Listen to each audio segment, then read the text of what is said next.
नमस्कार, आप देख रहे हैं न्यूज़ 69 चैनल और मैं हूं आपके साथ अंकिता। चलिए रुक करते हैं खबरों की ओर। भोपाल क्राइम ब्रांच पुलिस की बड़ी कार्रवाई। कुछ टाइम पहले हुए पिपलानी क्षेत्र में फेड बैंक के अंदर डकैती के मामले में बड़ा खुलासा किया।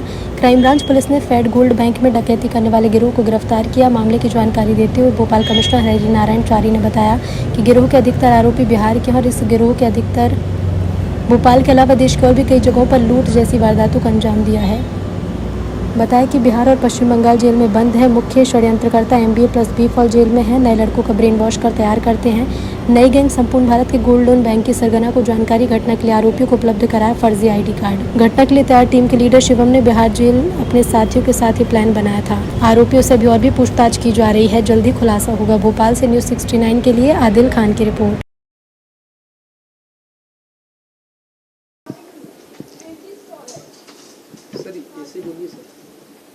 पुलिस को एक बड़ी सफलता मिली है, जिसमें खास तौर पर एक अंतर्राज्यीय गैंग को पुलिस ने पकड़ा है, जिसने न सिर्फ यहाँ पर एक लूट का प्रयास किया था, बल्कि देश के कई राज्यों में बड़ी सनसनीखेज वारदातें कर चुका है, जिसमें जेल के अंदर हत्या करने से लेकर के लूट, चेन स्नैचिंग, बैंकों पर लूट की विभिन्न प्रयास, विभिन्न लूट की घटनाएं, हत्याएं और साथ ही साथ नारकोटिक्स की कई बड़ी घटनाएं इसमें शामिल है।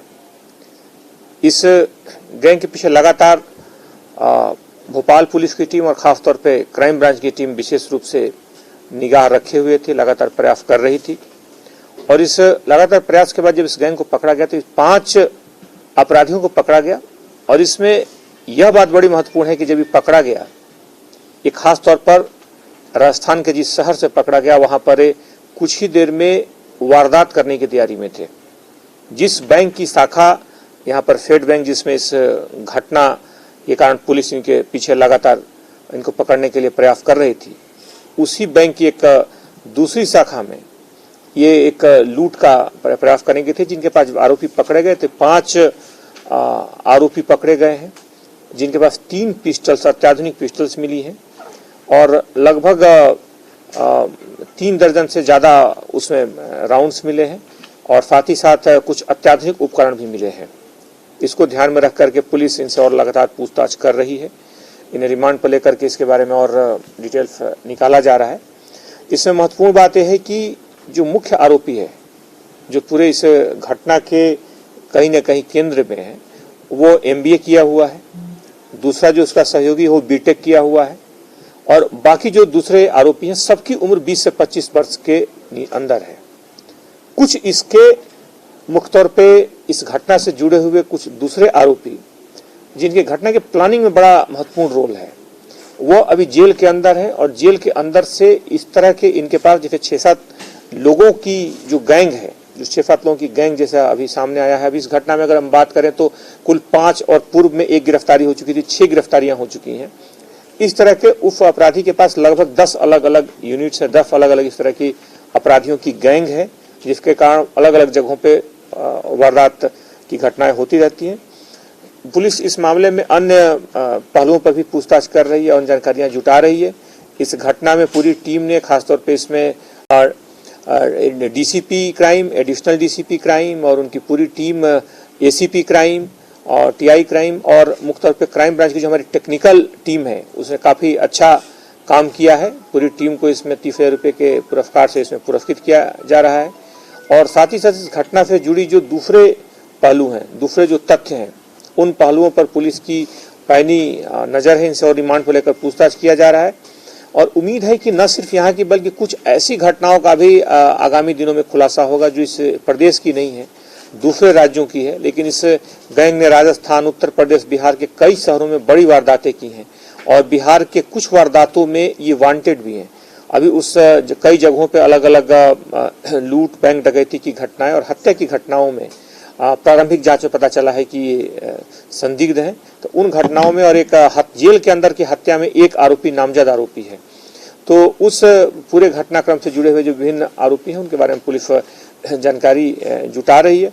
इस घटना से जुड़े हुए मुख्य पिपलानी थाने का मामला था और वहाँ की भी टीम ने इसमें लगातार सहयोग किया, लेकिन मुख्य भूमिका इसमें क्राइम ब्रांच की थी और उस पूरी टीम को पुरस्कृत किया गया है। सर, आपके ना जेल में आरोपी बंधे हुए, इससे किस तरह मिलते थे और ये जो आरोपी पकड़ा है वो एक दूसरे से किस तरह मास्टरमाइंड के भी आरोपी वो मास्टरमाइंड के पूरे जो मास्टरमाइंड है उसका नाम सुबोध सिंह बताया जा रहा है, वहाँ का नामी गैंगस्टर भी है सर। इसमें पूरे गैंग्स में कुछ और लोगों के नाम आए हैं।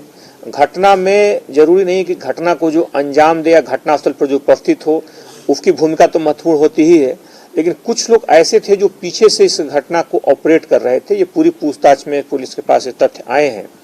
पुलिस उस घटना से जुड़े हुए जो अन्य आरोपी हैं उनके बारे में भी जानकारी निकाल रही है। उनके जुड़े और जो पहलू हैं उसको पुलिस खंगाल रही है और बाकी अन्य जो आरोपी हैं उन पर भी कार्रवाई की जाएगी। बहरहाल घटना में जिनकी प्रत्यक्ष भूमिका थी, घटनास्थल पर जिनकी उपस्थिति थी, जिनकी लगातार घटनास्थल और उसके आसपास रेकी से लेकर के उसको कार्यान्वित करने में कहीं भी भूमिका रही, वो सारे आरोपी लगभग पकड़े जा चुके हैं। उसके पीछे से जितने भी सहयोगी हैं और जिनसे लगातार आरोपियों से जुड़े हुए हैं, जिनका पूछताछ में नाम आया है, पुलिस उनके भी डिटेल्स और बाकी जानकारियां निकाल रही है। बिहार में बंद हैं कुछ आरोपी, क्या बिहार सरकार से वहाँ की पुलिस से बातचीत करके उनसे पूछताछ की जाएगी? इसमें रिमांड पे बाकी भी जो आरोपी हैं उनसे पूछताछ करके पुलिस उसमें आगे कार्रवाई करेगी। बहरहाल ये भी जो आरोपी हैं, जैसा मैंने जिक्र किया, एक जेल में पिछले दिनों हत्याकांड हुआ था, उस हत्याकांड का आरोपी भी फरार था जो अभी है इसमें पकड़ा गया है। इसमें अलग अलग राज्यों में कई जगहों पे बैंक डकैतियां और हत्या की घटनाएं हुई हैं। खासतौर पर ये बैंक गोल्ड लोन से जुड़े हुए जो बैंक्स होते हैं उन पर पले रेकी करके उनको अपना मुख्य शिकार बना आपराधिक गिरोह के एक हिस्सा है ये। और उस आपराधिक गिरोह में बहुत सारे ऐसे अपराधी हैं जो लगातार बरसों से इस तरह की घटनाओं को दे रहे हैं। जाकर के वहाँ रेकी करना, वहाँ की सूचना और मुख्य तौर पर वहाँ पे सुरक्षा के जो जायजा है उसके आधार पर तय करना और इस तरह के प्लानिंग करना इनके लगातार आपराधिक गतिविधि का हिस्सा रहा है। यहाँ पर जब इन्होंने किया तो हालांकि तत्काल इन्हें भागना पड़ा, लेकिन पुलिस ने इस घटना की संवेदनशीलता और गंभीरता को देखते हुए पुलिस ने इसके हर पहलू को खंगाला। लगातार इसके तकनीक से जुड़े हर सूक्ष्मतम पहलू पर भी पुलिस ने लगातार निगाह रखी। पुलिस की टीमें खासतौर पे क्राइम ब्रांच और थाना पिपलानी और मुख्य तौर पर हमारी जो पुलिस की जो लगातार टीमें थीं देश के अलग अलग हिस्सों में गई, अलग अलग जगहों पे गई। खासतौर पे एक ऐसे गैंग का भी इस पूरे जांच में पता चला है जो कि हजारों की संख्या में फर्जी सिम आवंटित करता है और वो सिम अलग अलग राज्यों की होती है और उसका इस्तेमाल करते थे।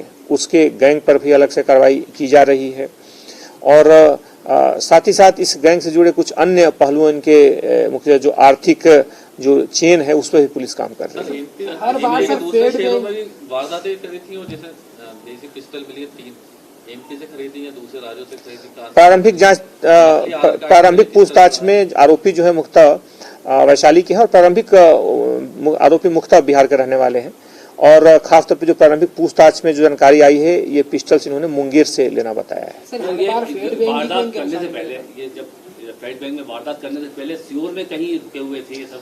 ये उस शहर में नहीं रहते हैं, इस पर हम बहुत डिटेल्स में नहीं जाएंगे, लेकिन काफ़ी सतर्कता के साथ ये प्लानिंग करते थे और तकनीक का भी बेहतर इस्तेमाल करते थे। इसके कारण इनको शायद उम्मीद था कि शायद नहीं पकड़े जाएंगे और घटना के बाद भी अलग अलग राज्यों में लगातार ये वारदातें करते जा रहे थे।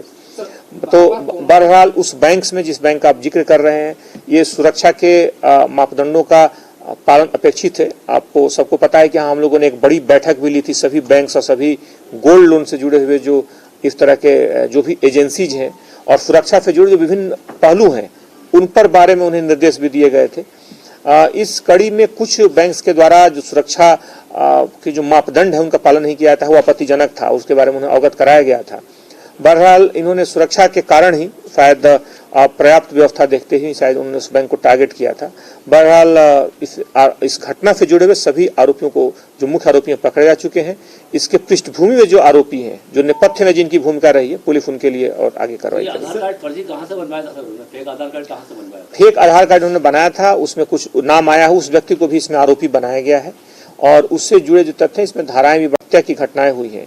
खासतौर पर ये बैंक गोल्ड लोन से जुड़े हुए जो बैंक्स होते हैं उन पर पले रेकी करके उनको अपना मुख्य शिकार बनाते हैं, मुख्य टारगेट करते हैं। ऐसी कई घटनाएं जो अलग अलग शहरों और अलग अलग राज्यों में हुई है उसमें ये भागे हुए थे लगातार और लगातार वारदातें किए जा रहे थे। इसके पकड़े जाने से इस तरह की घटनाओं पर लगाम लगेगी और पुलिस इस घटना से जुड़े और कई तथ्यों को भी निकालेगी।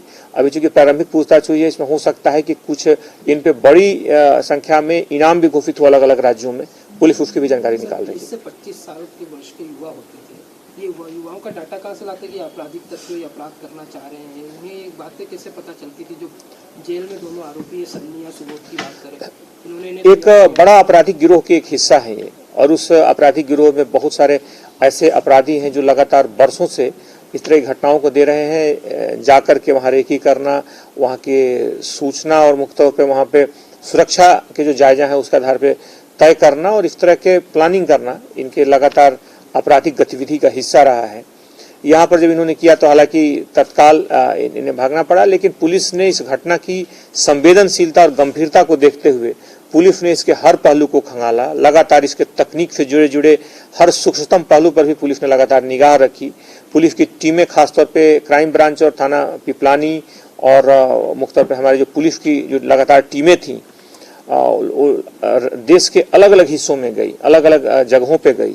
खासतौर पे एक ऐसे गैंग का भी इस पूरे जांच में पता चला है जो कि हजारों की संख्या में फर्जी सिम आवंटित करता है और वो सिम अलग अलग राज्यों की होती है और उसका इस्तेमाल करते थे। उसके गैंग पर भी अलग से कार्रवाई की जा रही है और साथ ही साथ इस गैंग से जुड़े कुछ अन्य पहलुओं इनके मुख्य जो आर्थिक जो चेन है उस पर भी पुलिस काम कर रही है। हर बार सर दूसरे शहरों में भी वारदातें करी थी और जैसे देसी पिस्टल मिली है 3 एमपी से खरीदी या दूसरे राज्यों से खरीदी। प्रारंभिक जांच प्रारंभिक पूछताछ में आरोपी जो है मुख्यतः वैशाली के हैं और प्रारंभिक आरोपी मुख्यतः बिहार के रहने वाले हैं और खासतौर पे जो प्रारंभिक पूछताछ में जो जानकारी आई है ये पिस्टल्स इन्होंने मुंगेर से लेना बताया है। सर हर बार वारदात करने से पहले ये जब फेड बैंक में वारदात करने से पहले सीओर में कहीं रुके हुए थे ये सब? ये उस शहर में नहीं रहते हैं, इस पर हम बहुत डिटेल्स में नहीं जाएंगे, लेकिन काफी सतर्कता के साथ ये प्लानिंग करते थे और तकनीक का भी बेहतर इस्तेमाल करते थे। इसके कारण इनको शायद उम्मीद था कि शायद नहीं पकड़े जाएंगे और घटना के बाद भी अलग अलग राज्यों में लगातार ये वारदातें करते जा रहे थे।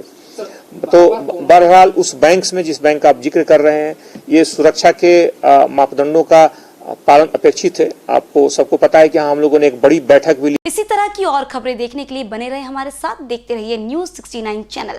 जब तक के लिए धन्यवाद।